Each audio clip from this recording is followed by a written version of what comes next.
जैसा कि हम लोग व्योम साधना के विषय में इस समय अध्ययन कर रहे हैं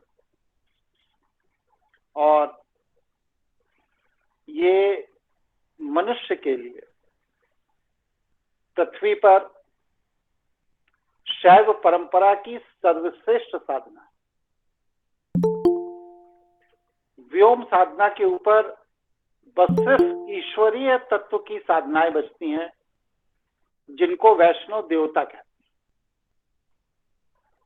मनुष्य के लिए जो पंच तत्वों में पिंड के रूप में इस पृथ्वी पर भ्रमण कर रहे हैं, उनके लिए सर्वश्रेष्ठ साधना व्योम साधना है।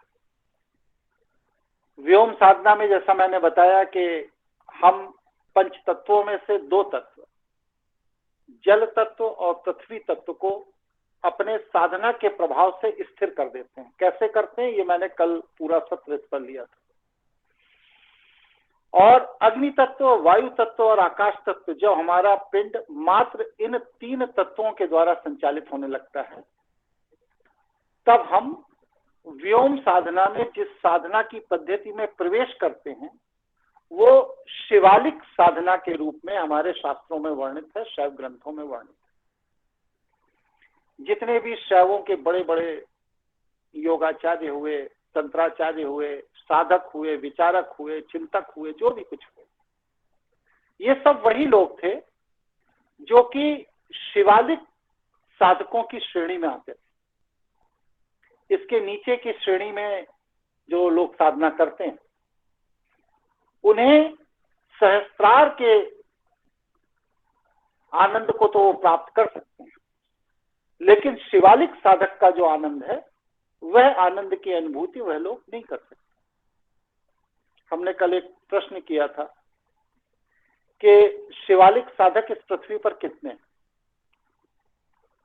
आप लोगों ने जवाब दिया था शिवालिक साधक इस पृथ्वी पर लाखों की तादाद में,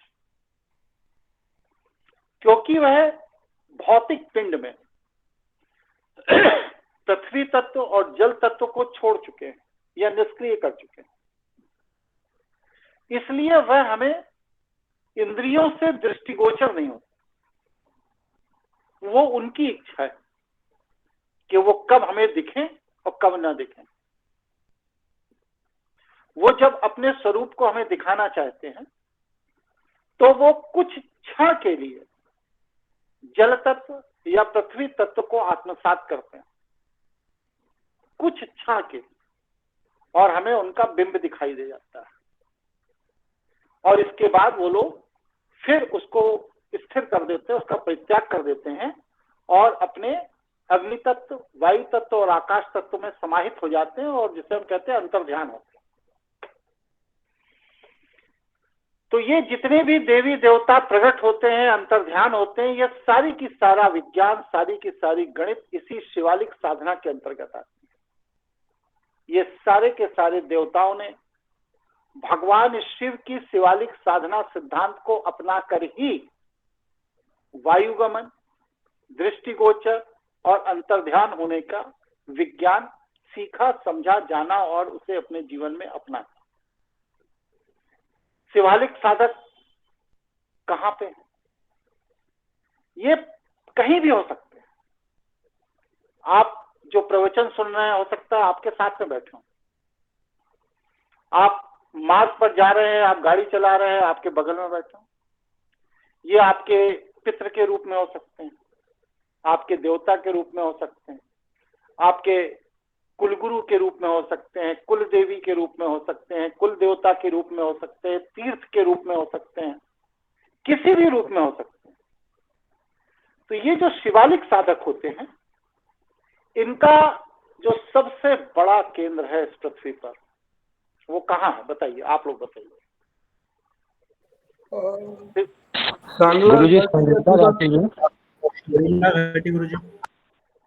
हाँ, सही जवाब दिया जिसने भी दिया। शिवालिक साधकों का जो सबसे बड़ा केंद्र है पृथ्वी पर, वो शिव बिंब। तो शिव बिंब के रूप में वो केंद्र है शिवालिक घाटी। सारे के सारे शिवालिक साधक किसी न किसी रूप में, प्रत्यक्ष अप्रत्यक्ष, किसी न किसी रूप में संग्रीला घाटी से जुड़े हुए होते हैं। ये संग्रीला घाटी कहाँ है? संग्रीला घाटी जो है ये हमारे कैलाश मानसरोवर से लेकर के अरुणाचल प्रदेश के मध्य में अरायण, सूर्य जो उत्तरायण और दक्षिणायण होता है, उस अरायण के परिवर्तन के साथ साथ, क्योंकि सूर्य और पृथ्वी के मध्य जो गुरुत्व बल है, उस गुरुत्व बल के कारण यह लोक, संग्रीला घाटी जिसे हम कहते हैं, यह भगवान शिव का बिंब लोक है, यह परिवर्तनशील रहता है। इसलिए इसको किसी भी स्थिर जगह पर नहीं कहा जा सकता कि ये इसी जगह होगा, क्योंकि पृथ्वी तत्व वहां है नहीं, जल तत्व वहां है नहीं, वहां पर क्या है? बस सिर्फ और बस सिर्फ आकाश तत्व है। और आकाश तत्व होने के कारण वह लोक भ्रमणशील है, इसी पृथ्वी पर है। उसकी ऊर्जा, उसकी शक्ति, उसकी साधना, उसके अंदर के साधकों का समय समय पर समाज के लोगों को जो उस योग्य हैं उनको दर्शन भी होते हैं। तो ये मुख्य रूप से कैलाश मानसरोवर से लेकर के अरुणाचल प्रदेश के मध्य का जो क्षेत्र है, जिसे तिब्बत के अधीन माना जाता था, जो अब चीन के अधीन है, उस क्षेत्र में यह यौगिक शिवलोक का बिंब स्वरूप लोक भ्रमणशील है, जो सूर्य के अरायण के अनुसार परिवर्तित होता रहता है। यहां तक मेरी बात समझ में आ गई आप लोगों को? जी गुरु जी। जी गुरु जी। जी गुरु जी। संग्रीला घाटी सूक्ष्म लोक है। जैसे बहुत से बैक्टीरिया, वायरस होते हैं, सूक्ष्म होते हैं, तो हम उसे सामान्य इंद्रियों से नहीं देख सकते, उन्हें छूकर महसूस नहीं कर सकते। उसी तरह संग्रीला घाटी भी सूक्ष्म है। इसको हम ईश्वर द्वारा प्रदत्त 5 कर्मेंद्रियों या 5 ज्ञानेंद्रियों से ज्ञात नहीं कर सकते।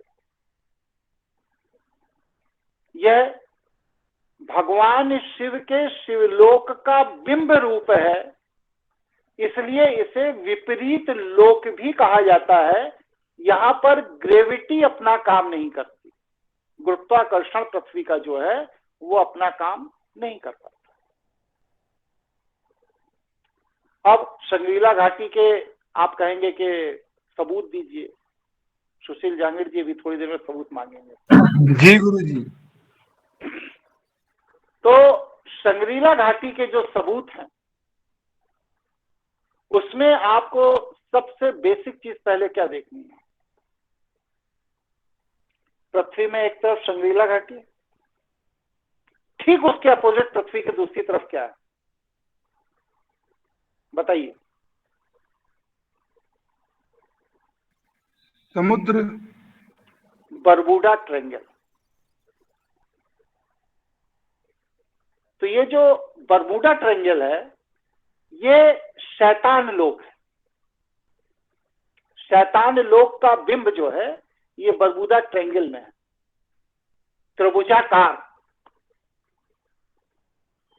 और ये जो शिवलोक है ये संग्रीला घाटी, ये लौ, दीपक का जो लौ होता है, शिव का जो ऑरा होता है, शिवलिंग जिस आकृति का होता है, संग्रीला घाटी उस आकृति की। कारण क्या है कि शिव के लौ को किसी बेस की जरूरत नहीं होती, आकाश तत्व है ना, तो यहां पर गुरुत्व का प्रभाव नहीं है। और जब गुरुत्व का प्रभाव नहीं है तो इसे किसी बेस की जरूरत नहीं है, और जब बेस की जरूरत नहीं है तो ये शिवलिंगाकार हो गया।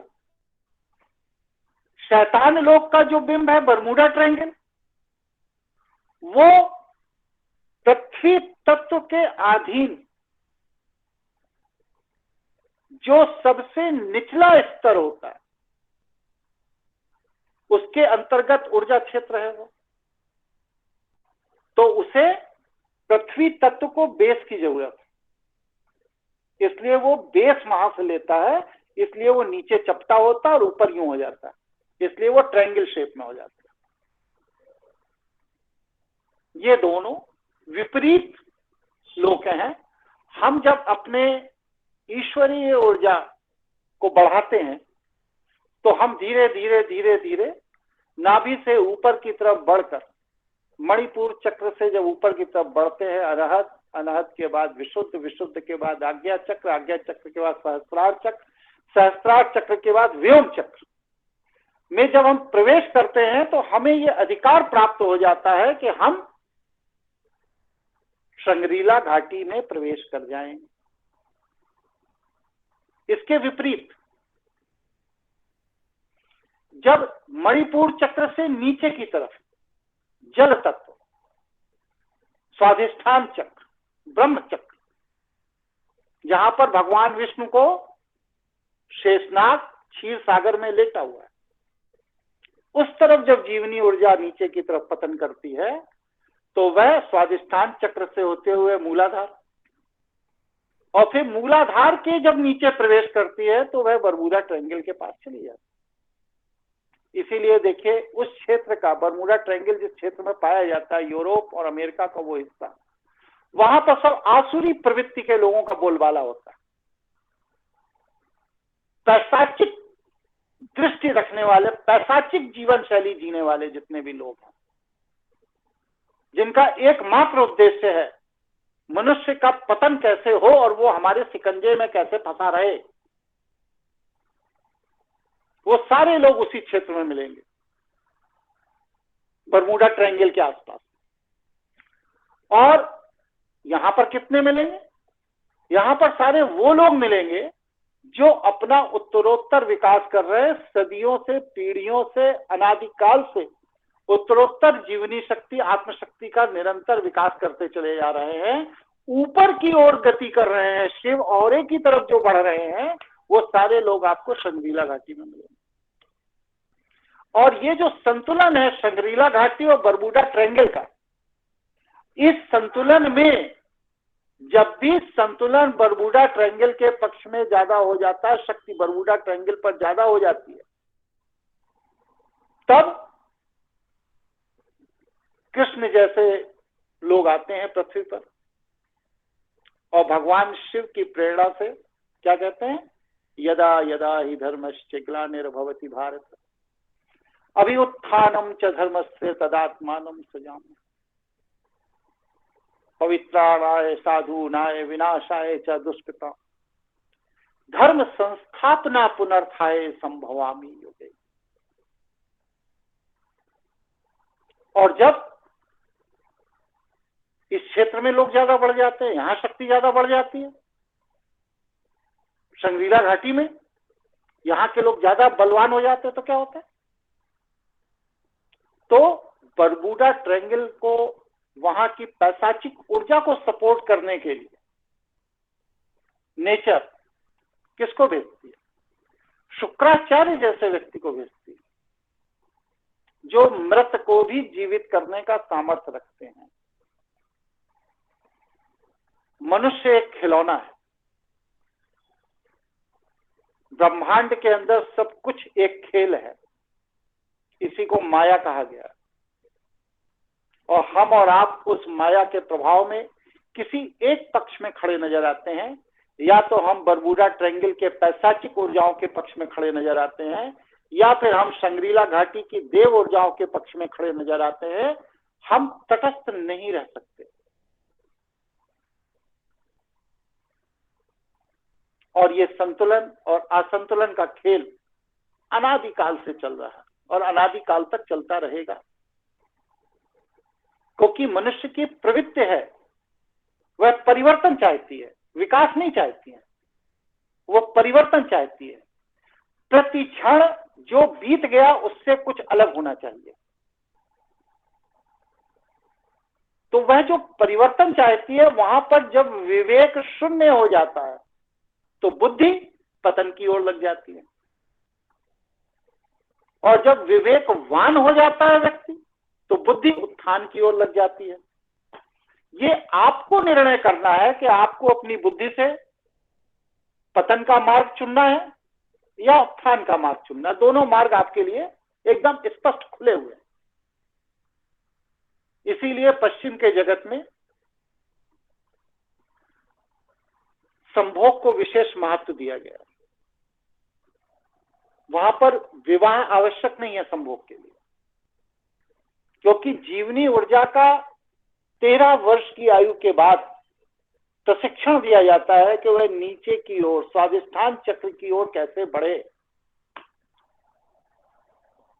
इसका वहां पर विधिवत प्रशिक्षण दिया जाता है,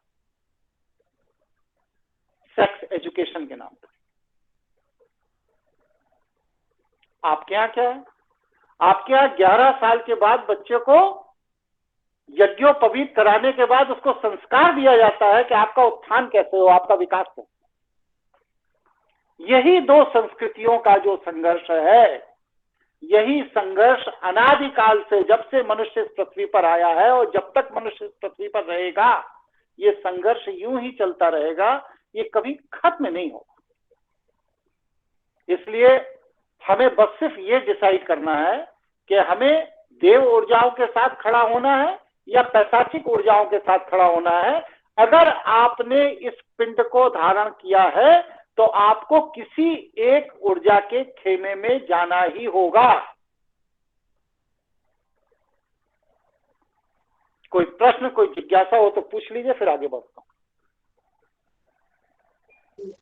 गुरुजी, बलजीत बोल रहा हूँ। मेरा एक प्रश्न है कि जैसे आपने कहा कि दोनों में से एक पक्ष रहना पड़ेगा, तो मेरा प्रश्न ये है कि क्या ऐसा नहीं है कि पृथ्वी को सुचारू रूप से चलाने के लिए भगवान शिव ही ऐसी प्रेरणा करे या कुछ करे कि एक पक्ष अगर हाहाकार मचा रहा है तो निर्बल ही रहे? आपका अहम कैसे संतुष्ट होगा भाई? अहम के तो दो ही तरीके हैं ना, या सात्विक है या तामसी है। और आप जिस दिन अहम छोड़ देंगे उस दिन मुक्त हो जाएंगे। और जब तक अहम को पकड़े हुए हैं तब तक या तो आपको सात्विक होने का अहम होगा या तामसी होने का अहम होगा।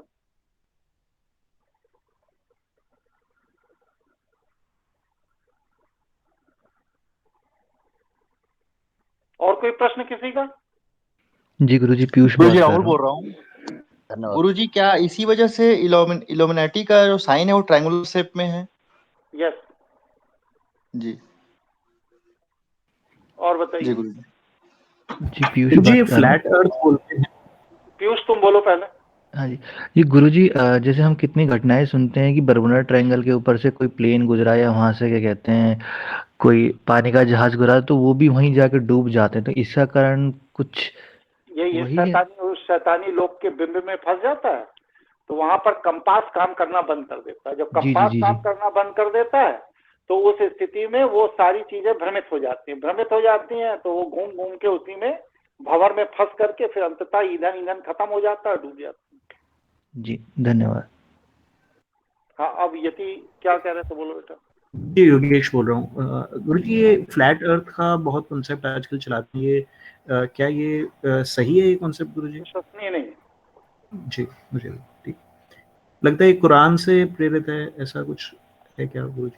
अब कहाँ से ढूंढ के लाए भगवान जाने, लेकिन जी जितना मेरा अध्ययन है शास्त्रों पर, उस हिसाब से फ्लैट अर्थ की बात, पश्चिम के देशों की एक सोच पहले रही है कि दुनिया अचानक खत्म हो जाएगी, लेकिन हमारे यहाँ इस तरह की सोच कभी नहीं रही। जी गुरुजी। गुरुजी, एक सवाल था। हेलो। कि कारण शरीर का इसमें कुछ रोल रहता है या सिर्फ बिंब को ही तय करना होता है कि वो लेफ्ट जाएगा या राइट जाएगा? बिंब ही तय करता है। जी गुरु। गुरुजी प्रणाम। विक्रम और बोल कोई रहा सर? हूँ। बोलो विक्रम। जी सर, सिद्धाश्रम जो बोला जाता है वो संग्रेला घाटी ही है कि अलग है? हाँ, गंगागंज, सिद्धाश्रम, ये इसके 3 क्षेत्र हैं। जी प्रणाम, यतिन बोल रहा हूँ। एक प्रश्न है, कल हमने रुद्राभिषेक का जिक्र किया था, तो प्रश्न है कि क्या साधक के लिए भी रुद्राभिषेक सहयोगी हो सकता है आत्मकल्याण के लिए? बिल्कुल हो सकता है। और रुद्राभिषेक की सही विधि कहाँ मिलेगी जी? हमारे पास। ठीक है जी, धन्यवाद। तो बरमूडा ट्रायंगल और दूसरी तरफ शंग्रीला घाटी, ये दो हिस्से में पूरी दुनिया बटी हुई। हम लोग जो भी साधना करते हैं, साधना के क्षेत्र में जाते हैं, हम लोग सब शंग्रीला घाटी की तरफ बढ़ रहे हैं। और जब आप पैशाचिक ऊर्जाओं की तरफ चले जाते हैं, भूत प्रेत पिशाच जिन, तो आप बरमूडा ट्रायंगल की तरफ बढ़ जाते हैं। ये आपको डिसाइड करना है कि आपको किसके साथ है। द्वितीय विश्व युद्ध में शंग्रीला घाटी पर बहुत बड़ा काम हुआ, और इस काम को करने वाला व्यक्ति था एडोल्फ हिटलर। शंग्रीला घाटी का किस तरह से सदुपयोग किया जा सकता है, वह पूरा का पूरा सदुपयोग करने की नीति एडोल्फ हिटलर ने बनाई थी। एडोल्फ हिटलर ने शंग्रीला घाटी पर जब अपने प्रयोग शुरू किए, तो आपको ये जानकर ताज्जुब होगा कि ये इतिहास में आप लोगों ने पता नहीं पढ़ा, मैं बता दे रहा हूं कि एडोल्फ हिटलर कभी भी जर्मन सैनिकों की सिक्योरिटी पर विश्वास नहीं करता। एडोल्फ हिटलर के आखिरी समय तक आखिरी सुरक्षा गार्ड जो मरा है वो तिब्बत का था, और तिब्बत के जो लोग थे उनको उसने जर्मन ले जाकर के जर्मन की नागरिकता दी थी। नागरिकता देने के बाद उनको सैन्य प्रशिक्षण दिया था, और सैन्य प्रशिक्षण देने के बाद अपनी पर्सनल सिक्योरिटी में 4 साल उसने तिब्बतियन को ही लगाया था। उसने कभी भी जर्मन के सैनिक पर विश्वास नहीं किया। तो एडोल्फ हिटलर ने जब शंग्रीला घाटी पर प्रोजेक्ट शुरू किया, उस पर काम किया, तो उसकी प्रेरणा उससे कहां से मिली? उसको प्रेरणा मिली एक युवा वैज्ञानिक से, जिसने डीएनए पर सबसे ज्यादा काम किया था। और उसने कहा था हम आर्य हैं, हमारा जो ओरिजिन है वो ओरिजिन भारत से है, इसलिए भारत की देव ऊर्जाएं ही हमारा सपोर्ट कर सकती हैं। आप लोगों में से शायद बहुत कम लोग इस बात को जानते होंगे कि एडोल्फ हिटलर प्योर वेजिटेरियन था, प्याज लहसुन भी नहीं खाता था। मालूम है ये बात? नहीं मालूम आप लोगों को? जी मालूम है। और बहुत बड़ा एनिमल लवर था। वह अपने भैरव कुत्ते को रखे था, भैरव नस्ल का कुत्ता जो तिब्बत में पाया जाता है, उस कुत्ते को वह रखे था, और उस कुत्ते को अपने हाथ से खाना खिलाता था, अपने हाथ से नहलाता था, जबकि चांसलर था जर्मन का। लेकिन इसके बाद भी नौकरों के भरोसे उस भैरव कुत्ते को उसने नहीं रखा था। और जिस संत ने उसे वो भैरव कुत्ता दिया था, उसने कहा था कि जब तक यह कुत्ता आपके पास है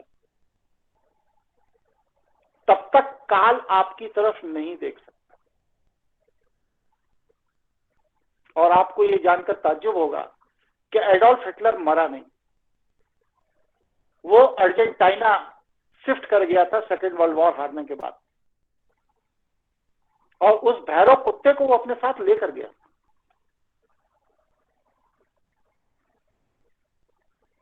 एडोल्फ हिटलर ने यहीं से परमाणु हथियार का विज्ञान शंग्रीला घाटी के संतों से प्राप्त करवाया था। आप मेरे लेखों को पढ़िए, मेरी वेबसाइट पर जाइएगा, हिटलर के उसमें जब जाएंगे पढ़ेंगे तो आप देखेंगे कि बहुत सी ऐसी अद्भुत बातें हैं एडोल्फ हिटलर के बारे में जो कि यहूदियों लेखकों ने समाज में आने नहीं दी। और जब चीन को इस बात का पता चला कि शंग्रीला घाटी के देव ऊर्जाओं के सपोर्ट के कारण एडोल्फ हिटलर इतना बड़ा नायक बना, तो उसी के बाद चीन ने आक्रमण करके पूरे के पूरे तिब्बत क्षेत्र को अपने अधीन कर लिया। क्योंकि चीन को यह भय हुआ कि आज यूरोप में एक देश का नायक यहाँ के संपर्क से इतना बड़ा महाशक्ति बन सकता है, अगर इसकी भनक कहीं एशिया के लोगों को लग गई और उन्होंने अगर संपर्क कर लिया तो हमारा अस्तित्व खतरे में आ गया। इसीलिए सेकेंड वर्ल्ड वॉर के बाद पूरे के पूरे तिब्बतीय क्षेत्र को चीन ने अपने अस्तित्व रक्षा के लिए अपने कब्जे में ले लिया, जहां पर शंग्रीला घाटी भ्रमण कर।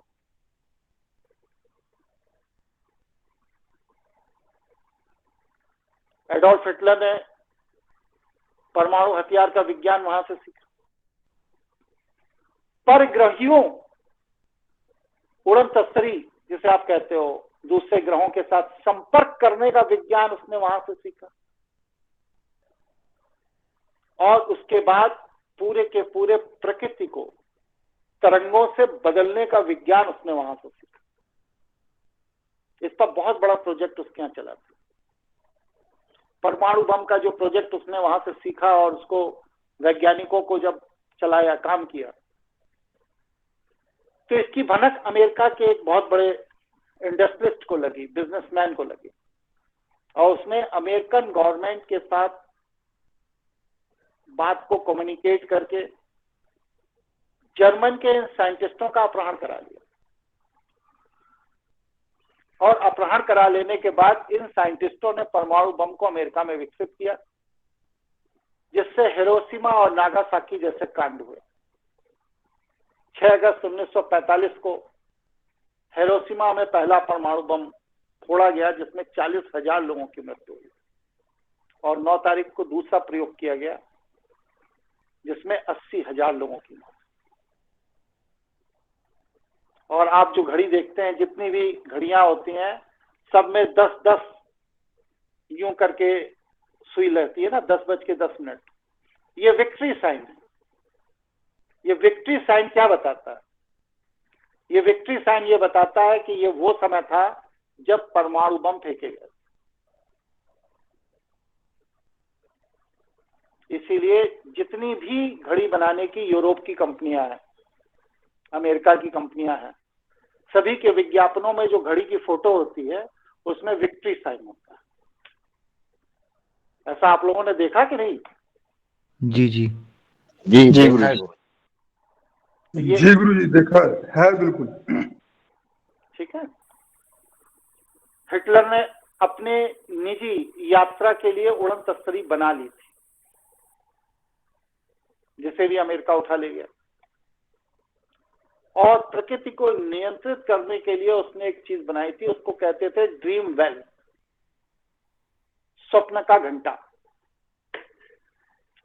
उस स्वप्न के घंटे से इस तरह की तरंगें पैदा होती थी जो कहीं भी किसी भी स्थान पर तत्वों के असंतुलन को बना देती थी।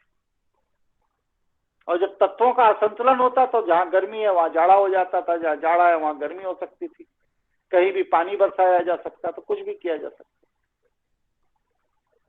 तो ये ड्रीम वेल, ये अग्नि तत्व, जल तत्व और वायु तत्व, इनको तरंगों द्वारा परिवर्तित करने का पूरा विज्ञान हिटलर के वैज्ञानिकों ने शंग्रीला घाटी के विद्वानों से सीखा था, जिसे सफल नहीं कर पाए अमेरिका के साइंटिस्ट। और उन्होंने हर्प टेक्नोलॉजी इंट्रोड्यूस की। आइडिया यही है, लेकिन टेक्नोलॉजी दोनों की अलग अलग। हर्प टेक्नोलॉजी जो है ये भी पर्यावरण में परिवर्तन करती है। इसका सबसे लेटेस्ट उदाहरण अभी जून में हुआ, जब पूरे के पूरे कनाडा में, जहां पर सामान्य टेम्परेचर रहता है, वहां पर टेम्परेचर 22 डिग्री 24 डिग्री बढ़ गया, मतलब 50, 52, 54 डिग्री टेम्परेचर हो गया, जो कनाडा के इतिहास में कभी नहीं हुआ। यति जी ऐसा हुआ था, नहीं हुआ था? जी हाँ, काफी गर्मी पड़ी थी इस बार कुछ क्षेत्रों में कनाडा में। हाँ, जबकि आपने वहां लोगों से चर्चा, क्योंकि आप तो कनाडा में है, तो आपने लोगों से चर्चा में सुना होगा कि इतनी गर्मी यहाँ कभी नहीं पड़ी, पहली बार पड़ रही। जी जी। तो ये प्रयोग किया गया था हर्प प्रोजेक्ट का, हर्प टेक्नोलॉजी का। ये हर्प टेक्नोलॉजी जो है, ये हिटलर के यहाँ से चुराई हुई टेक्नोलॉजी। अब हिटलर और इसकी टेक्नोलॉजी में अंतर क्या है कि हिटलर की जो टेक्नोलॉजी थी वह ड्रीमवेल टेक्नोलॉजी तरंगों पर बेस थी, वाइब्रेशन पर बेस थी, और हर्प टेक्नोलॉजी जो है ये केमिकल पर बेस है, रसायन पर बेस। शंग्रीला घाटी पर जो सबसे बड़ा प्रोजेक्ट एडोल्फ हिटलर ने चलवाया था, उस हिटलर के इस प्रोजेक्ट को चलाने वाला व्यक्ति कौन था? बताइए, नाम बताइए, मालूम है किसी को? जी नहीं। जी नहीं। हेनरिक हिमलर, उसका नाम था हेनरिक हिमलर। और ये जो प्रोजेक्ट था, इस पूरे प्रोजेक्ट का नाम था एसएस प्रोजेक्ट, जिसका कि इतिहास में कहीं वर्णन नहीं मिलता। हिटलर की एक पुस्तक है जो हिटलर द्वारा नहीं लिखी गई है, हिटलर के कार्यों का वर्णन है उसमें, टॉक ऑन टेबल। हिटलर के सचिव द्वारा लिखी गई है। उसमें हिटलर मेज पर बैठ करके जो डिस्कशन करता था अपने लोगों के साथ, उसकी समरी है उसके अंदर, टॉक ऑन टेबल। उसमें इसका स्पष्ट रूप से बड़ा डिटेल्ड वर्णन पाया जाता है। यह शंग्रीला घाटी का पूरा प्रोजेक्ट 1931 से लेकर 1938 तक चलता रहा। इसमें 5 युवा वैज्ञानिक लगे और 250 से अधिक वैज्ञानिक मर गए। इसीलिए आज भी दुनिया में सबसे ज्यादा सर्वोच्च वैज्ञानिक बुद्धि जर्मन के वैज्ञानिकों के पास। ये कहां से पाए वो लोग जो बुद्धि पाए, वो लोग पाए हमारे यहां से जब अंग्रेज पांडुलिपि लूट कर ले गए 1857 के बाद। तो 1757 से 1857 के मध्य में हिमालय क्षेत्र के आसपास का जो उत्तर भारत का क्षेत्र था, वहां पर इन लोगों ने खूब पांडुलिपियों को लूटा। अब इन्हें संस्कृत आती नहीं थी, बंगला आती नहीं थी, तो इन्होंने उस संस्कृत और बंगला की उस पांडुलिपियों को इंग्लिश में ट्रांसलेट करने के लिए जिसे हायर किया, वो जर्मन की एक पेटेंट कंपनी थी जो पेटेंट राइट देती थी, जिसके अंदर एल्बर्ट एडिशन नहीं, ये आइंस्टाइन गुरुजी, हाँ, क्लर्क की नौकरी किया करते थे, बाबू की नौकरी किया करते थे। और क्योंकि ये क्रिश्चियन थे, तो इनके द्वारा जो वहां पर महत्वपूर्ण डॉक्यूमेंट होते थे, उसकी सूचना ईसाई मिशनरीज को दी जाती थी, और ईसाई मिशनरी उनके पेटेंट राइट यूरोप के बड़े बड़े इंडस्ट्रियलिस्ट को बेचती थी। और उस वजह से चर्चों में अथाह धन आने लगा। एल्बर्ट एडिशन नहीं, ये क्या है इसका नाम, बताइए, नाम बताइए। Einstein, Albert Einstein. Albert Einstein. Albert Einstein ही एक ऐसा वैज्ञानिक है जिसके जिंदा रहते उसकी मूर्ति यूरोप की चर्चों में लगाई गई, क्योंकि उसने यूरोप के चर्चों को इतना पैसा पैदा करवा दिया 150 साल के अंदर के प्रोजेक्ट में, कि उस पैसे से इतना यूरोप की चर्च सक्षम हो गई कि वो उसे भगवान की तरह पूजने लगे। 1757 से लेकर के 1929 तक ये सब चलता रहा। इसमें सबसे बड़ा पार्ट जो है ये एडिशन पीरियड रहा। एडिशन ने आइंस्टीन पीरियड रहा। तो ये जानकारी जब जर्मन के लोगों को हुई तो उन्हें पता लगा कि भारत के पास जो अथाह ज्ञान है, उस ज्ञान का जो स्रोत है वो शंग्रीला घाटी है। तो जैसे ही हिटलर चांसलर बना, इसने सबसे ज्यादा फोकस अपना शंग्रीला घाटी पर किया। और शंग्रीला घाटी पर जब सबसे ज्यादा फोकस किया तो क्या हुआ, इसने वैज्ञानिकों की टीम वहां भेजनी शुरू की। साधकों की टीम भेजनी शुरू की, फिलोसफर्स की टीम भेजनी शुरू की, बहुत से मर गए। लेकिन 5 ऐसे युवा वैज्ञानिक हुए जिन्होंने वहां के दिव्य ऊर्जाओं से संपर्क स्थापित करने में वो सक्षम हुए, और उसने एडोल्फ हिटलर को यूरोप का सबसे बड़ा वैज्ञानिक शहंशाह बना दिया। इतनी राइज, इतनी प्रगति, इतनी उन्नति जर्मन ने कभी नहीं की थी जितना इस टेन्योर में हुआ जब एडोल्फ हिटलर वहां का चांसलर था।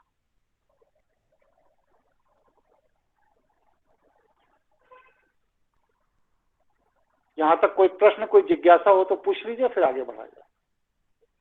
जी, यतिन बोल रहा हूँ। तो एक अगर इतिहास को देखा जाए तो रावण से लेकर के हिटलर तक जितने भी देव ऊर्जा या शिव ऊर्जा की तरफ जो झुके हुए लोग थे, अगर देखा जाए तो कहीं ना कहीं वो युद्ध में हराए गए, चाहे श्री किसी षड्यंत्र के थ्रू या कैसे भी। ऐसे कोई वक्तव्य है जिसमें कि शिव ऊर्जा वाले साधकों ने या देव ऊर्जा वाले साधकों ने पैशाचिक ऊर्जा वालों को पूरी तरह हराया हो और बहुत सनातन धर्म जगह, स्थापित? बहुत जगहों पर, जी बहुत जगहों पर। असल में हुआ क्या है? हुआ यह है कि वैष्णव ग्रंथों को लिखने वाले जो थे, उन्होंने अपने देवी देवताओं को महिमा मंडित करने के लिए इतिहास को इस तरीके से लिखा और परोसा कि हम लोग वैष्णव योद्धाओं का गुणगान करने लगे। लेकिन इसका मतलब ये थोड़ी ना है कि शैव ऊर्जा या शैव ज्ञान या शैव योद्धा का कोई रे। परशुराम जी क्या थे, आप बताओ? जी इंद्रजीत क्या था? रावण क्या था? ऐसे कई नाम गिनाए जा सकते हैं। दुर्वासा ऋषि क्या थे? वशिष्ठ क्या थे? ये सब अभी जब तंत्र के क्लास हम लेंगे तो हम बताएंगे कि इन सब लोगों ने जाकर के शिव के यहाँ आराधना की और शिव के आशीर्वाद से ही ज्ञान प्राप्त किया। विश्वामित्र, जो कि रावण को नष्ट करने में इंद्र के पिट्ठू के तौर पे काम किया, एजेंट के तौर पे काम किया, वह विश्वामित्र भी कैलाश मानसरोवर में तपस्या करने के बाद ही महर्षि के दर्जे को प्राप्त कर पाया। अब उसका व्यक्तित्व दोगला था, उसने धोखा दे दिया, वो एक अलग बात। लेकिन जाना सबको वहीं शरण में ही पड़ा और कोई विकल्प नहीं था। जी धन्यवाद। तो एडोल्फ हिटलर को पॉलिटिक्स में ऊपर कैसे निकाला गया, बढ़ाया क्यों गया, इसका कोई कारण बता पाएगा? आप लोग विद्वान लोग हो, बताइए, कुछ इस पर अध्ययन किया हो किसी ने? जी नहीं। पढ़ा करिए थोड़ा। फर्स्ट वर्ल्ड वॉर जो ज्ञात इतिहास में सबसे बड़ा नरसंहार है, जो हिंदुस्तान के ब्राह्मण के दम पर ब्रिटिश गवर्नमेंट ने पूरे यूरोप में खेला, उस नरसंहार से पूरे के पूरे यूरोप के जितने भी खजाने थे सब ब्रिटिशर्स ने लूट लिए। और ब्रिटेन की अर्थव्यवस्था इतनी मजबूत हो गई उस डकैती के बाद। फर्स्ट वर्ल्ड वॉर को मैं एक व्यापक डकैती के अलावा और कुछ नहीं मानता हूं। उस डकैती के बाद ये इतनी संपन्न अर्थव्यवस्था हो गई कि ये हो गया कि अगले 500 साल तक अब ब्रिटेन का कोई टक्कर लेने वाला इस धरती पर नहीं होगा। उसी धन, उसी सामर्थ्य से पूरे के पूरे एशिया और यूरोप को ब्रिटेन ने अपने अधीन कर लिया। उसी समय अमेरिका के अंदर एक यहूदी था, प्रेस्कॉट शेल्डन बुश। ये जो प्रेस्कॉट शेल्डन बुश नाम का यहूदी था, इसने ये सोचा कि अगर यूरोप की पूरी अर्थव्यवस्था अगले 500 साल तक ब्रिटेन के अधीन रहेगी तो अमेरिका तो कभी सरवाइव कर ही नहीं पाएगा। इसके लिए अमेरिका ने अपने जो यहूदी संगठन है वहां का, उन्होंने मिल करके ब्रिटेन की अर्थव्यवस्था को ध्वस्त करने के लिए एक प्रोजेक्ट स्टार्ट किया। वह प्रोजेक्ट का देखरेख और उस प्रोजेक्ट का जो हेड था वो यही व्यक्ति था, प्रेस्कॉट शेल्डन बुश।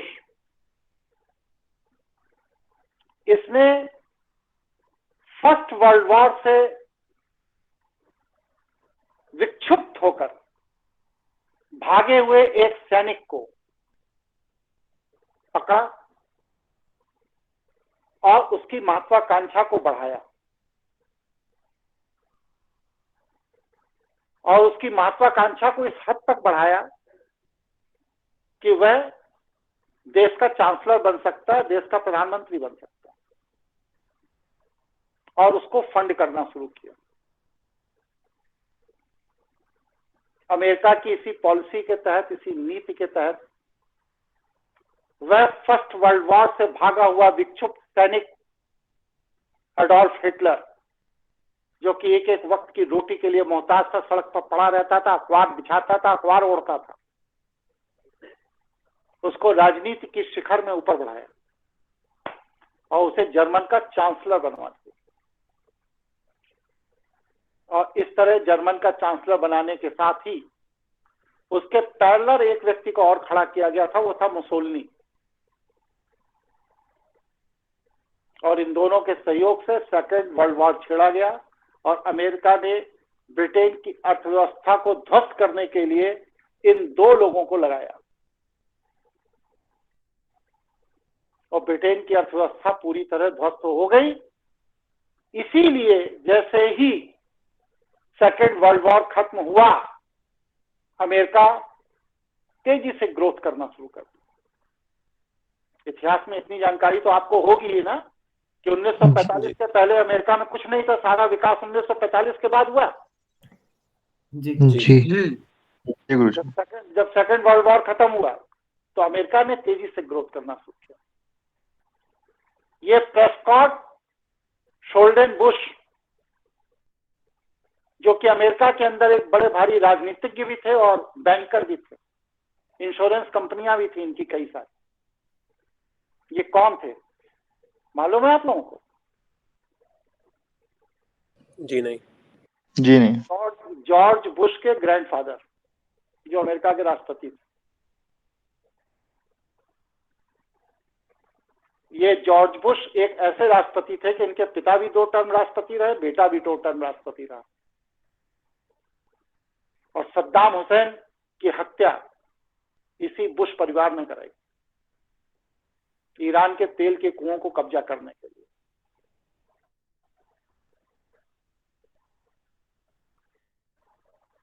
ठीक है जी गुरुजी। ब्रिटेन की तबाही के लिए हिटलर को खड़ा किया और फिर इसके बाद जब ब्रिटेन तबाह हो गया तो सपोर्ट विड्रॉ कर लिया और सपोर्ट विड्रॉ कर लेने के बाद फिर हिटलर के आगे एक समस्या खड़ी हुई कि हम कहां जाएं। रशिया को लगा दिया, अमेरिका खुद नहीं आया, उसने रशिया को लगा दिया और रशिया ने पूरे के पूरे एडोल्फ हिटलर द्वारा चलाए गए अभियान को क्रश कर दिया और एडोल्फ हिटलर अर्जेंटीना चला गया, जैसे नेताजी सुभाष चंद्र बोस मंचूरिया चले गए। इस तरह एक सड़क छाप आदमी को राजनीतिक महत्वाकांक्षा दिखा करके विश्व की परिस्थिति बदलने के लिए, विश्व की गणित बदलने के लिए उसे एक देश का चांसलर बना दिया जाता है और फिर वह वहां पर अपने चांसलर बनने के बाद अपनी संवैधानिक शक्तियों से जो देश ने उसे आगे बढ़ाया उसके हित के लिए किसी दूसरे देश पर आक्रमण करता है। यह है इंटरनेशनल पॉलिटिक्स। ऐसा ही कुछ भारत में भी हो रहा है। चीन की बढ़ती हुई महाशक्ति के रूप में जो पहचान बन रही है पूरे विश्व में, वह अमेरिका के यहूदियों को पसंद नहीं आ रही और बहुत कुछ ऐसा ही होगा जैसा सेकेंड वर्ल्ड वॉर के समय हुआ।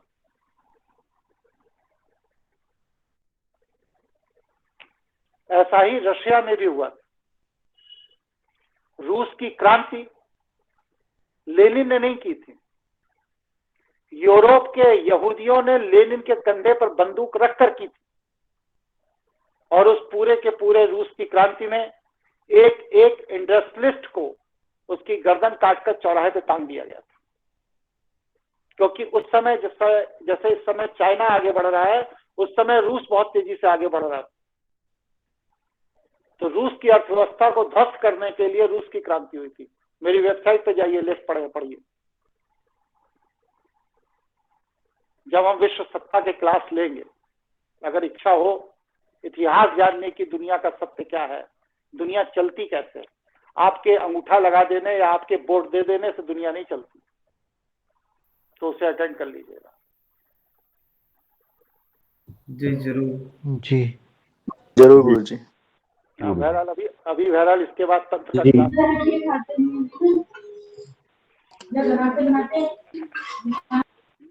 भाई देखिए, स्पीकर जिनका बंद है, खुला है, बंद करिए। खाना आना बात को बना लीजिएगा, अभी प्रवचन चलने दीजिए।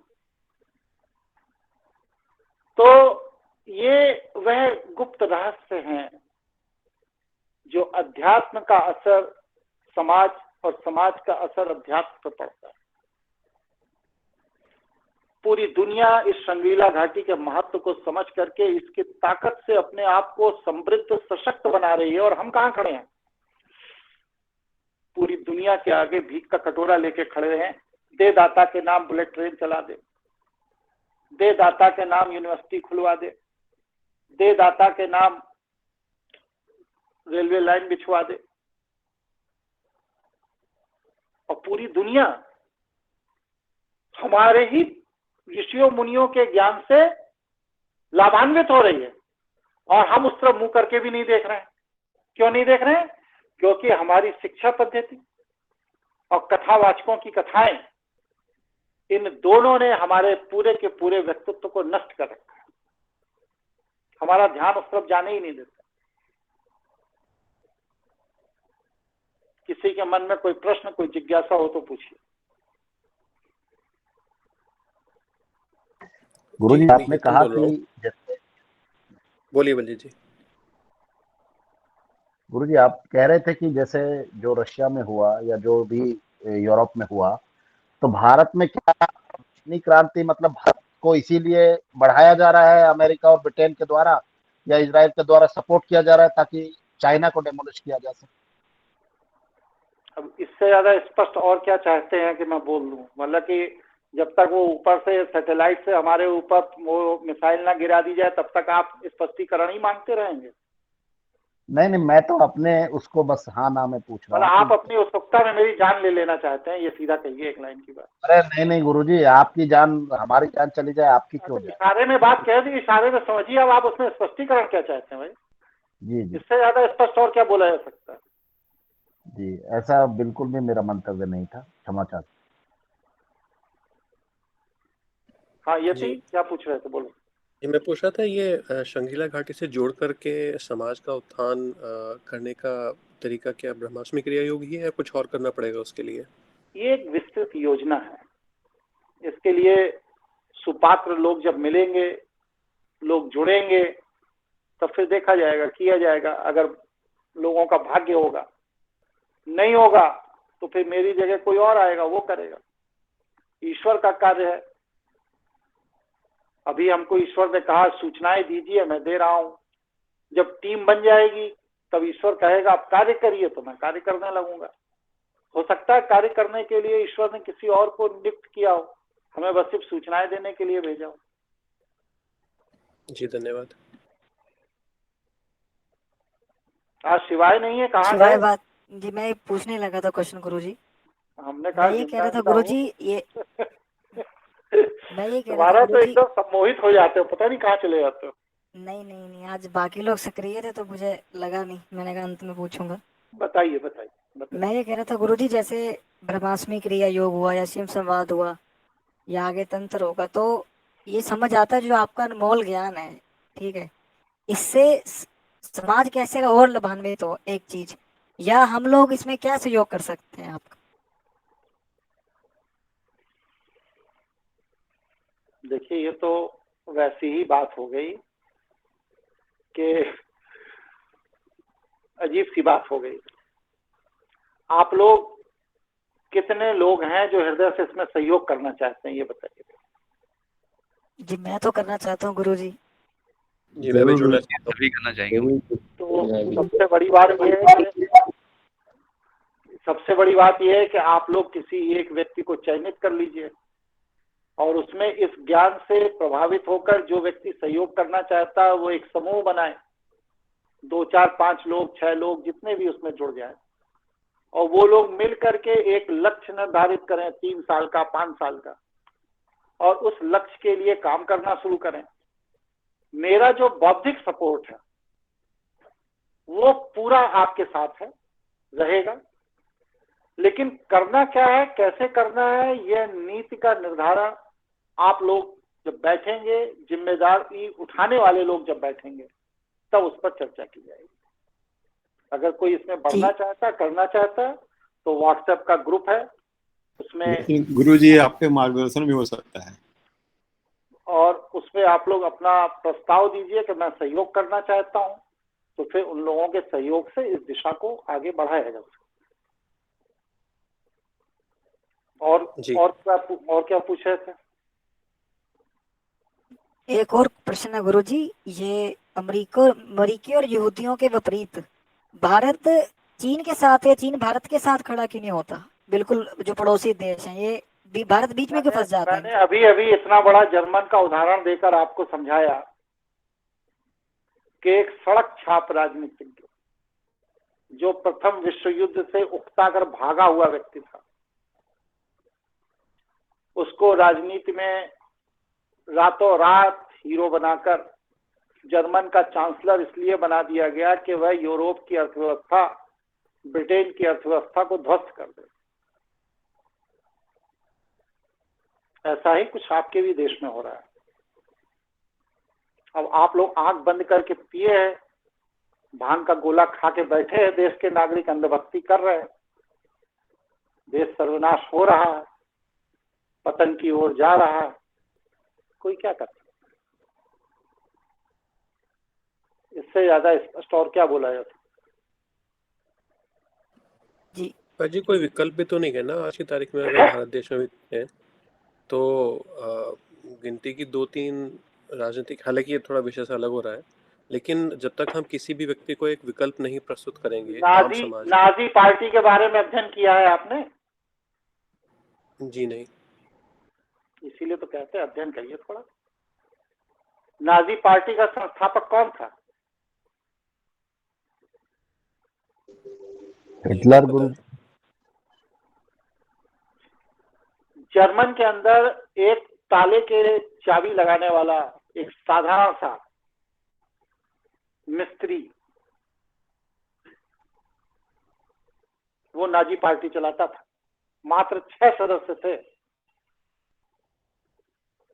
और एडोल्फ हिटलर को उस नाजी पार्टी के साथ जोड़ा गया, और उसके बाद वह नाजी पार्टी मात्र 1.5 साल के अंदर बढ़ते जर्मन का चांसलर बन गया।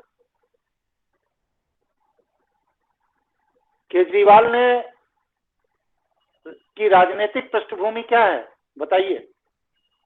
जी वो कुछ तो भी नहीं है, IRS। थोड़ा असंतोष तो था लोगों के बीच में, उसको भड़काया और बन गया। हाँ, तो आज क्या संतोष नहीं है? है गुरुजी। लेकिन आप ये क्या करा पा रहे हैं? जिस दिन किसी यहूदी के दिमाग में आ गया कि इस असंतोष को कैश कराना है, तो रातों रात भारत की पॉलिटिक्स बदल जाएगी। आप और हम आज किसी दूसरे के पीछे मजीरा बजा रहे हैं, फिर जब दूसरा चेहरा लाया जाएगा तो उसके पीछे मजीरा बजाने लगेंगे। क्योंकि हम तो पीढ़ियों से मजीरा बजाते चले आ रहे हैं ना, 250-300 साल से।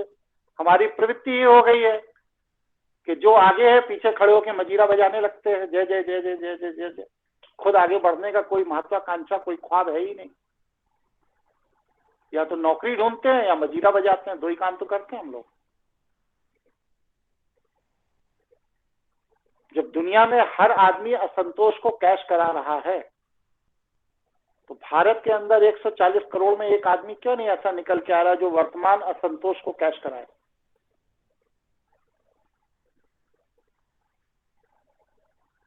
गंभीर विषय है, चिंतन करिए इस पर। जी गुरुजी।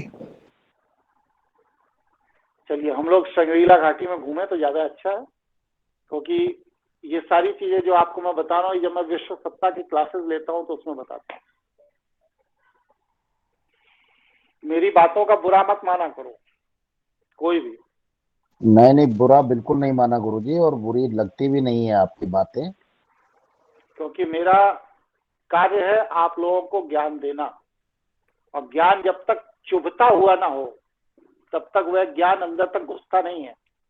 ज्ञान तो यूनिवर्सिटी में भी बहुत दिया जा रहा है, विद्यालय में भी बहुत दिया जा रहा है, कथावाचक भी बहुत तरह का बांट रहे हैं, लेकिन ये सारा का सारा ज्ञान मीठा ज्ञान है जो आपको डायबिटीज कर रहा है। मेरा ज्ञान कड़वा ज्ञान है, जहरीला ज्ञान है, अंदर धंसने वाला ज्ञान। और जो अपने अहंकार में मेरे ज्ञान को अंदर धंसाने का सामर्थ्य नहीं रख सकता, वो आदमी मेरे साथ काम भी नहीं कर पाएगा।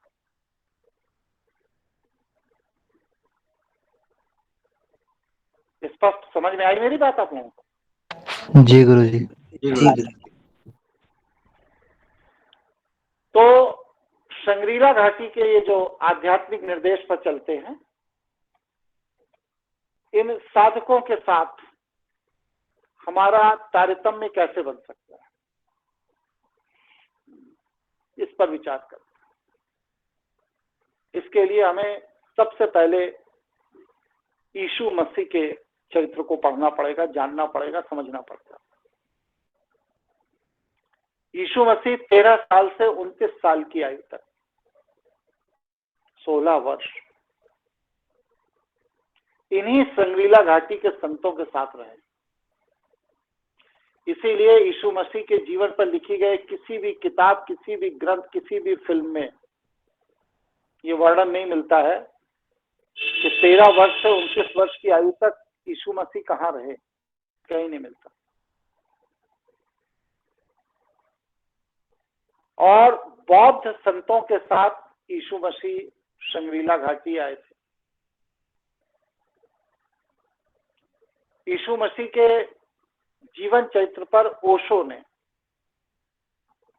बहुत से वक्तव्य दिए।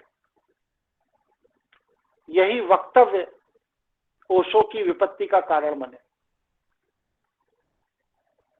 ईसा मसीह के 13 साल से 29 साल के जीवन पर शोध करिए। संगरीला घाटी में प्रवेश का रहस्य आपको वहां से पता चलेगा। बहरहाल मैं कुछ बातें महत्वपूर्ण हैं जो बताता हूं। संगरीला घाटी के अंदर वायु का प्रभाव शून्य है। वहां कोई वायुमंडल जैसी चीज नहीं, क्योंकि अग्नि तत्व, वायु तत्व और आकाश तत्व 3 ही तत्व हैं। अग्नि तत्व अहम का पर्याय है।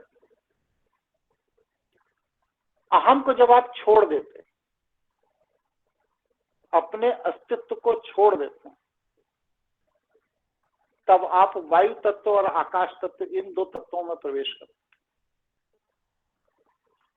और वायुमंडल वहां क्योंकि शून्य है, तो जब तक आप अपनी साधना की उस पराकाष्ठा, उस स्तर पर नहीं पहुंच जाते जहां पर आपको श्वास लेने की भी आवश्यकता न रह जाए,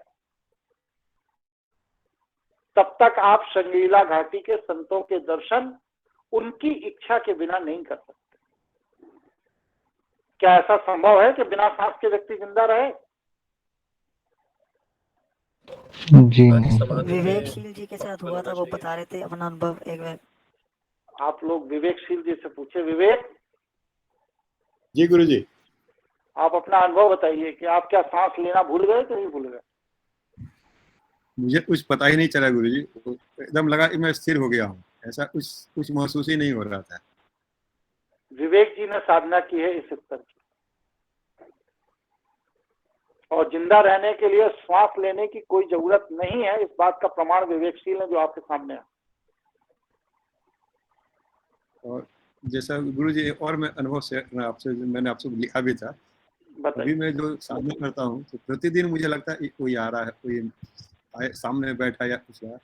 जैसे मैंने बोला एक लेडीज आई, मुझे 2 केला दिया कि खा लो बेटा, फिर वो चली गई। या दिवाली वाले दिन एक लेडीज आके बगल में बैठ गई थोड़ा दूर पे, और जब मेरा ध्यान गया तो वो चली गई। और आज इसलिए कोई पंडित जी आके बैठे हैं, पूजा करा रहे हैं। तो ये अनुभव रोज हो रहा है गुरुजी, ऐसा क्यों हो रहा है? तो इसका क्या है? इस पर हम अलग से आपसे बात करेंगे। जी जी ठीक है जी। तो ये चीजें हैं जो इस तरह से काम करती हैं। वायुमंडल शून्य क्षेत्र होने के कारण जब तक हम साधना में उस पराकाष्ठा पर नहीं पहुंच जाते कि हमें अपने जीवित रहने के लिए अब वायु की जरूरत नहीं है,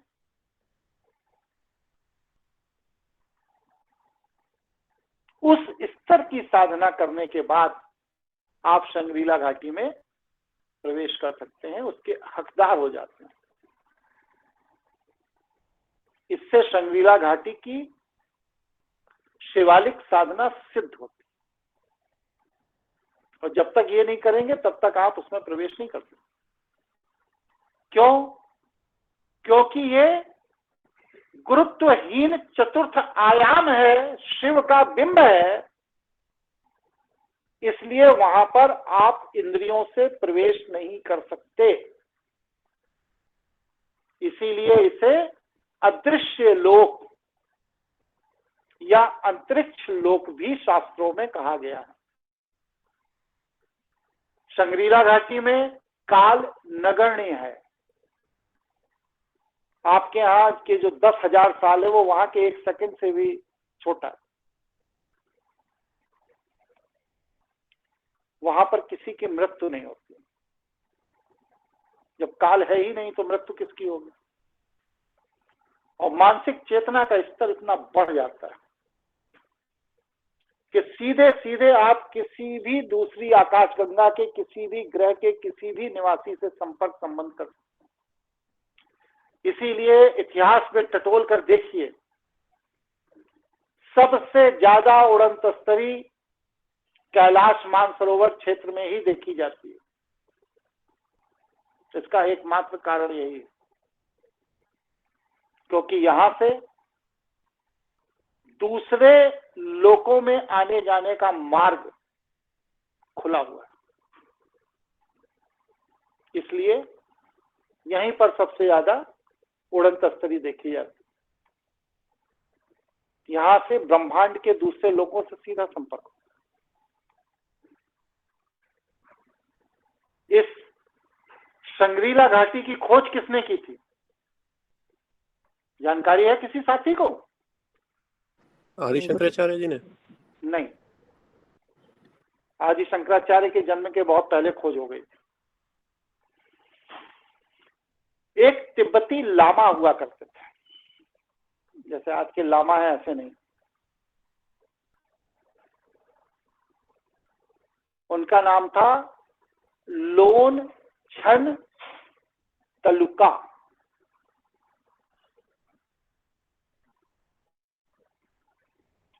बहुत सिद्ध व्यक्ति थे। लोन छन तलुका बहुत ही सिद्ध व्यक्ति थे और इन्होंने शंगरीला घाटी को अपनी आध्यात्मिक ऊर्जा से देखा। और जब आध्यात्मिक ऊर्जा से देखा तो अपने स्तर को उठाया साधना में, और इस स्तर तक उठाया कि संग्रीला घाटी में उनका स्वागत किया गया। यही एक ऐसे व्यक्ति थे जो सदेह संग्रीला घाटी में सबसे पहले प्रवेश किए थे, और वहां के आध्यात्मिक ऊर्जा पर उन्होंने एक किताब भी लिखी जो तिब्बत के संग्रहालय में आज भी सुरक्षित है। रावण और इंद्रजीत ने भी संग्रीला घाटी में जाकर तप किया, लेकिन इंद्रियों का रसास्वादन न होने के कारण इंद्रजीत का मन वहां के तप में नहीं लगा और वह वापस लंका आ गया, और उसने अपनी कुल देवी निकुंबला की साधना करना शुरू कर। रावण शैव संस्कृति का अनुयायी था। ताज्जुब की बात देखिए, 3 सगे भाई, रावण, कुंभकर्ण और विभीषण, और तीनों भाई एक साथ रहते हैं, एक राज्य में रहते हैं, एक दूसरे के सहयोगी हैं, और इसके बाद तीनों 3 अलग अलग संस्कृतियों को मानने वाले हैं। रावण शैव संस्कृति को मानने वाला था, कुंभकर्ण ब्रह्म संस्कृति को मानने वाला था, क्योंकि उसका कहना यह था कि हमारे जो परदादा हैं वो ब्रह्मा जी हैं, इसलिए मैं ब्रह्म संस्कृति का अनुपालन करूंगा। और विभीषण कहता था कि भविष्य की जो संस्कृति है वो वैष्णव संस्कृति है, इसलिए अपने भविष्य को सुरक्षित करना है तो हमें वैष्णव संस्कृति का अनुपालन करना चाहिए, अनुकरण करना चाहिए। इसलिए विभीषण भविष्य को ध्यान में रखते हुए वैष्णव संस्कृति का अनुकरण करता था। जैसे आजकल लोग भविष्य को ध्यान में रखते हुए अमेरिका पढ़ने चले जाते हैं, नौकरी करने चले जाते हैं।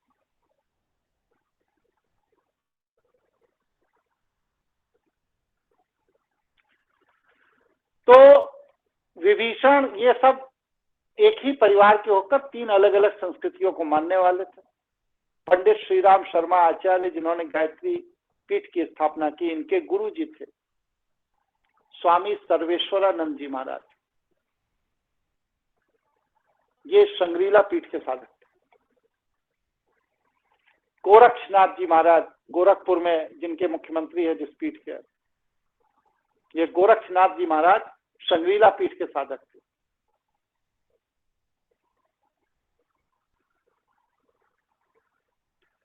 और तिब्बत के अंदर एक मठ है, त्वांग मठ, वहां पर कोई भी जा सकता है, आप भी जा सकते, हम भी जा सकते, कोई भी जा सकता। त्वांग मठ में आप जब जाएंगे तो वहां के जो साधक हैं उनसे चर्चा करिएगा, तो वो एक अति प्राचीन ग्रंथ का वर्णन करेंगे, अति प्राचीन ग्रंथ। उस ग्रंथ का नाम है काल विज्ञान। तिब्बत की भाषा में उसको कुछ और कहते हैं, हिंदी भाषा में उसका ट्रांसलेशन है काल विज्ञान। तो संग्रीला घाटी की पूरी जो कार्यशैली है, वहां की दिनचर्या, वहां के साधकों की दिनचर्या, कार्य करने का तरीका, सब कुछ जो भी कुछ है वो सब उसके अंदर लिखा हुआ है। और ये लामा तिब्बत के जो थे, जिन्होंने सशरीर संग्रीला घाटी में प्रवेश किया था, उनकी अनुभूति पर लिखी हुई पुस्तक। महाअवतार बाबा, जिन्होंने आदि गुरु शंकराचार्य और कबीरदास दोनों को दीक्षा दी, 500 साल का अंतर है दोनों को दीक्षा दी। ये संग्रीला घाटी के सबसे योग्य साधक है। इस समय इनकी आयु लगभग 5000 वर्ष बतलाई जाती है, लेकिन अगर आप देखेंगे तो ये आपको 30-32 साल से अधिक उम्र के नहीं दिखाई देते।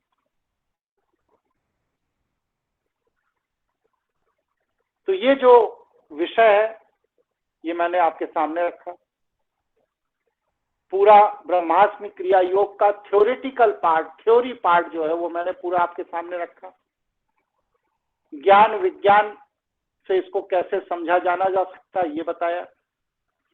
किस तरह लोगों ने इस पूरे के पूरे ज्ञान का लाभ उठाकर सड़क से राजनीति की पराकाष्ठा तक, अध्यात्म की पराकाष्ठा तक पहुंचे, ये मैंने आपको बताया। अब इस दिशा में कुछ प्रायोगिक क्रियाएं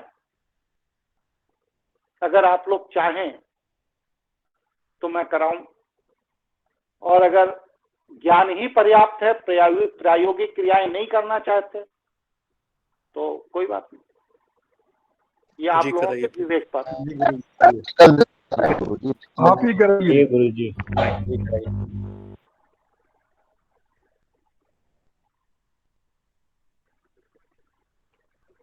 ठीक है, आप ये बताइए कि साधना जो मैंने बताई थी उसमें कौन व्यक्ति तृतीय श्रेणी की साधना तक गया? मैंने 3 साधनाएं बताई थी, और कौन कौन नहीं जा पाया? प्रणाम गुरुजी, रमेश बात कर। मैं दूसरे चरण की साधना करता था और आज आपकी आवाज नहीं आ रही बिल्कुल भी। अभी गुरुजी धीमू बोल रहे हैं कान से। बोलिए। 2वीं श्रेणी की कर रहे हैं गुरुजी इस समय, तीसरे तक अभी नहीं पहुंचे हैं। कोई बात नहीं। गुरुजी पुनीत बोल रहा था, अभी पहले चरण की साधना कर रहा हूँ, अब थोड़े दिनों से भूख लगने शुरू हो गई, ज्यादा बढ़ गई है। अच्छा, प्रणाम गुरुजी, आवाज आ रही है? आवाज नहीं आ रही, सुनिए देखिए क्यों नहीं आ रही आवाज। हेलो, टेक्निकल को दिक्कत आ रही है। हाँ बोलिए। गुरुजी रमेश बात कर रहा हूँ, आ रही है आवाज? रमेश जी बहुत धीमे आ रही है, आप अपने माइक को पास लगाइए। कहाँ से बोल रहे, दूर बोल रहे? आवाज नहीं आ रही। रमेश जी के अलावा और दूसरे लोग बात करें, इनकी आवाज नहीं आ पाती। जी, राकेश भारद्वाज बात कर रहा हूँ। अभी मैं दूसरे स्तर की साधना कर रहा हूँ। ठीक, तो पहले चरण और दूसरे चरण की जो लोग साधना कर रहे हैं वो लोग साधना करें। कोई एक तिथि बताइए, आप लोग अपने उसके अनुसार फिर अगले 7 क्लासों में साधना के चरणों पर व्याख्यान और प्रयोगात्मक क्रियाएं आपको बता दूं। फिर इसको आप लोग विकसित करिए, अपना आत्मकल्याण करिए, ये मेरी इच्छा है। थ्योरी पार्ट आज पूरा हो गया। गुरुजी प्रत्येक शनिवार ऐसा रहेगा, एक सप्ताह प्रयोग करने का मौका भी मिलेगा नहीं है, सब लोग। हाँ, मुझे कोई आपत्ति नहीं है, आप लोग चिंतन कर लीजिए कि विवेकशील जी आप प्रैक्टिकल के लिए कह रहे हैं ना शनिवार को? जी हाँ, प्रैक्टिकल हर शनिवार। हाँ सही सही है, मेरी तरफ से भी डन है गुरुजी। जी गुरुजी सहमत है। जी गुरुजी शनिवार को। जी गुरुजी। चलिए, तो ये तय हो गया कि शनिवार ब्रह्मास्मि क्रिया योग का क्लास होगा, जिसमें प्रायोगिक क्रियाएं बताई जाएंगी। आप लोग उसका अभ्यास करेंगे तो आप लोग उससे लाभान्वित होंगे। आज का सत्र पूर्ण हो गया, थ्योरी पार्ट पूरा खत्म हो गया। आगे हम लोग अब इस सिलसिले में शनिवार को भेंट करेंगे।